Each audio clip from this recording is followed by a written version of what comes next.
An equilateral triangle has a height of 77 times square root of 3. What is the length in units of one side of this triangle? Okay, first let me draw an equilateral triangle. Here I have drawn an equilateral triangle. Now let me name the vertices as A, B and C. Since this is an equilateral triangle, all the three sides are having equal length. Let me assume 2x as the length of each side of this triangle. Let me write it over here. Okay, now I am going to draw height for this triangle from the vertex A to its opposite side BC.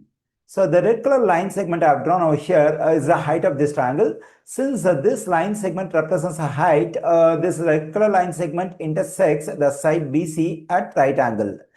Okay, since this is an equilateral triangle, at each vertex we'll have a 60-degree angle measure. Here I have a 60-degree angle measure. Here we have a 60-degree angle measure.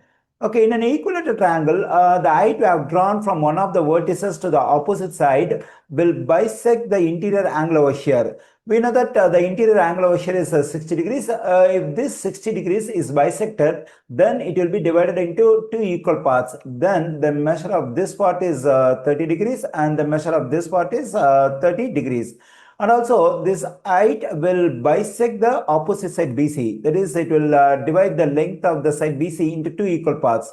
Now let me take the point D over here. Then the length of this BD is x, the length of this DC is also the same x, because BC has been divided into two equal parts by this line segment AD.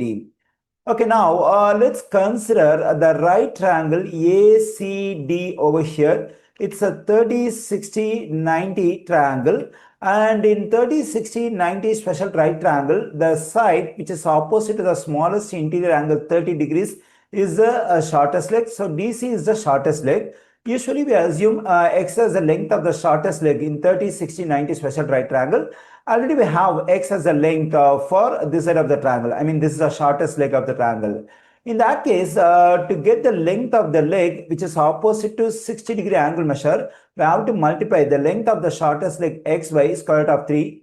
Okay, then the length of AD is x times square root of 3. Now to get the length of the hypotenuse of the triangle, we have to multiply the shortest leg by 2. The same we have. Usually we follow this rule in 30, 60, 90 special right triangle. Okay, here I got the height of the triangle AD in terms of x, that is x times square root of 3. But already we have the height of the triangle, that is 77 times square root of 3. When I compare this one and this one, at the place of x we have 77. Let me write it. But our aim is to get the length of one side of this triangle. The length of one side of the triangle is given by 2x.